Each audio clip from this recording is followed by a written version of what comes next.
Hello everybody, and welcome to the Astrology in You podcast for the full moon in Leo.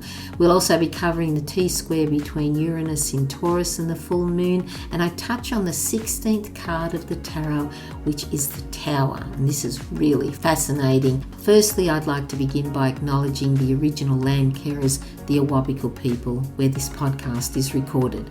I give my deepest respect to elders past, present and emerging, and acknowledge that sovereignty has never been ceded. Just a reminder, you can get a free mini astrology report that includes a very detailed birth chart from Astrology in You, and I created a video to show you how you can create a free birth chart with transits at astro.com, and both of these are really helpful with any astrology that you're following. You can find the podcast on several platforms now, including iTunes, Spotify, YouTube, Google Play, Amazon Prime and Stitcher. The full moon, it's happening in Leo on the 5th or 6th of February 2023 at 16 degrees and 40 minutes depending on your location. So just check your own chart to see where this and the other transits are happening. In evolutionary astrology, we see the moon as our ego, our basic reactions, which is our default behaviour, as this is more preferable and familiar. Our self-image, how we see ourselves. It's our subjective filter by which we view the world based on our childhood conditionings, societal conditionings, culture, our experiences, including past life experiences. Full moons bring things to a culmination and completion stage for release and letting go so we can begin a new cycle in a new phase. And it's also an ideal time to look closely at where you might feel emotionally blocked. So if you are experiencing this, go and check the work of Byron Katie, and Katie has a very powerful but gentle process that she offers for free, and you can find the link below. Starting with Leo. Leo is a fire fixed sign ruled by the sun, and it rules the 5th house. Leo is associated with self-actualization, to one's own uniqueness and the principle of creativity. In traditional astrology, Leo is often associated with being the focal point of attention. Things like, see how wonderful I am, how much I know, how smart I am, how hurt and sad I am. And this can sometimes result in overdramatic responses for attention seeking. This distortion of Leo displays insecurity, self-centeredness and arrogance in the need to feel special. It is through Leo the soul recognizes that it's already unique. Through the polarity of Aquarius, Leo finds its own self-actualization contributes more when it objectifies its own awareness of itself. Through this objectifying, one realizes, well, A, everyone is unique, and B, what one can offer to the whole through their own self-actualization and creativity. What this means is one can detach and distance themselves from the need to be acknowledged and recognized by others, and to be free to explore what makes them unique, in turn expressing themselves in creative and generous ways. Now, if you feel you need appreciation and acknowledgement from other people, the thing is that you give it to yourself. If they give it to you, then it's a bonus. Leo is known for its generosity. When expressed in a healthy way, one appreciates and recognizes the uniqueness in others, encouraging them to shine. On the other side of that, when one isn't recognized, they can ignore and show no signs of acknowledgement to another at all, but can act quite affectionately to attention from another, even if it is superficial and not sincere. Romance and love affairs correlate to Leo, where one can feel loved, appreciated and important. When distorted, the Leo archetype can shower another with attention, telling them how special and wonderful they are. However, this can link to their own need for wanting attention. In situations like romance and love affairs, the Leo archetype can experience their own specialness. The sun rules Leo, and when you think of it, everything revolves around the sun. All of life orbits around the sun, and therefore all of life is orbiting around us in our own universe. We express our own creativity through the placement of our sun sign. When we look at this from a personal perspective with our sun sign, the sun being part of the Leo archetype, our creative expression is delivered through our sun sign. In very general terms, say your sun sign is in Gemini, well, you may express your creative expression through diversity and learning.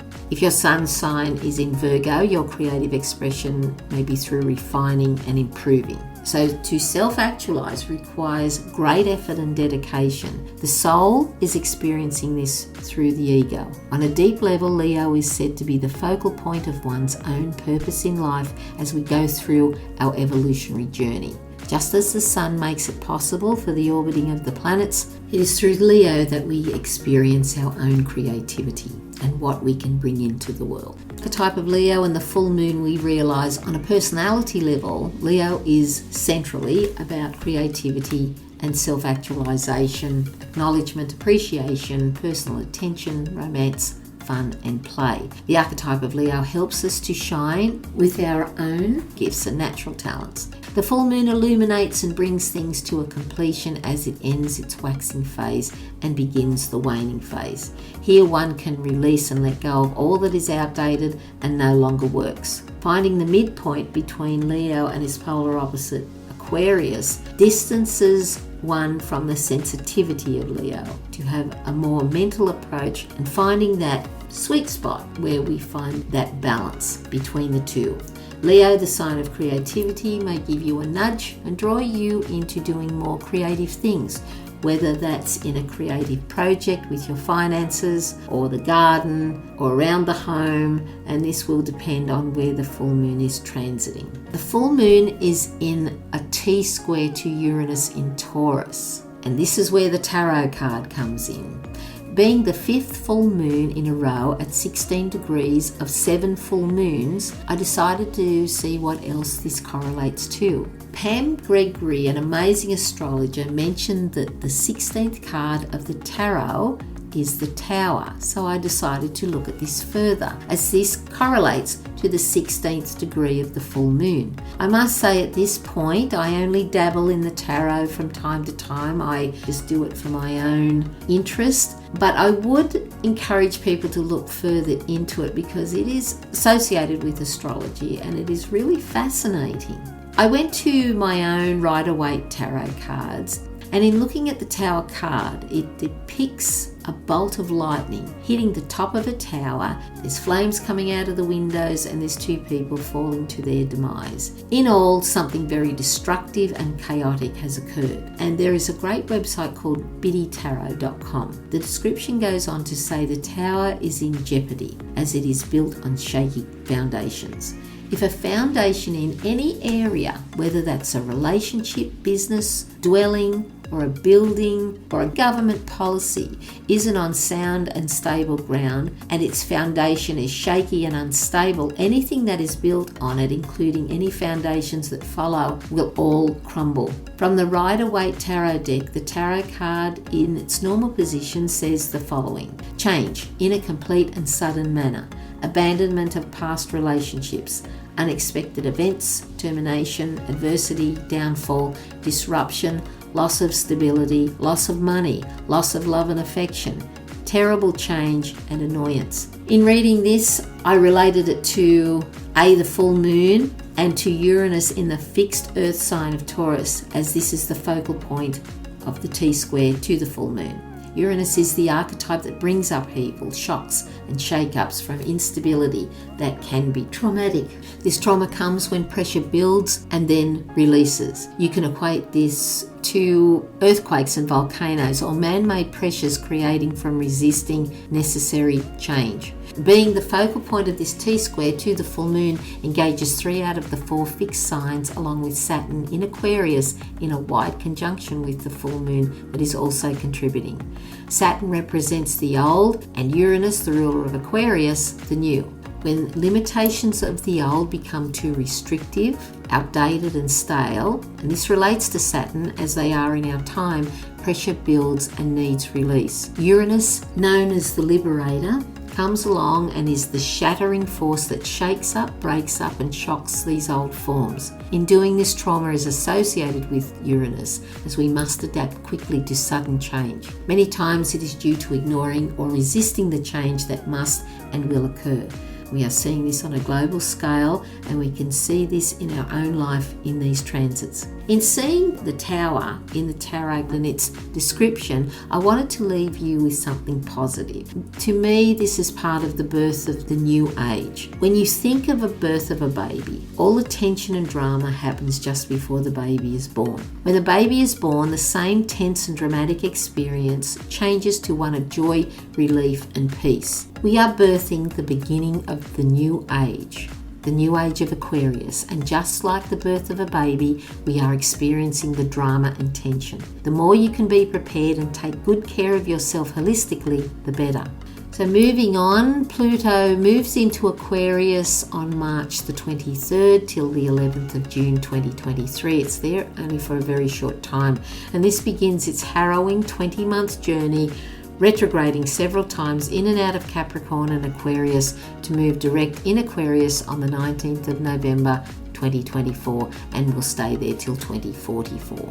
Pluto is the planet of power and empowerment. It purifies by bringing things to the surface that need to be looked at for transformation, for something better to take place. We will continue to see the exposure of lies and corruption from governments as well as the rich and powerful. This has all been done before, and they've all failed before, and this time is no different. There is nothing new under the sun. In summary, we are living through the greatest change humans have experienced in thousands of years. We are moving towards a future of equality and compassion, and for all who dwell here. And for that, we need to let go of the old and outdated ways. And they won't like that, and they will do all sorts of things to keep the old ways going because of their desperation. So the best thing you can do is to be in the higher emotions of hope, peace, gratitude, joy, relief, appreciation as much as you can.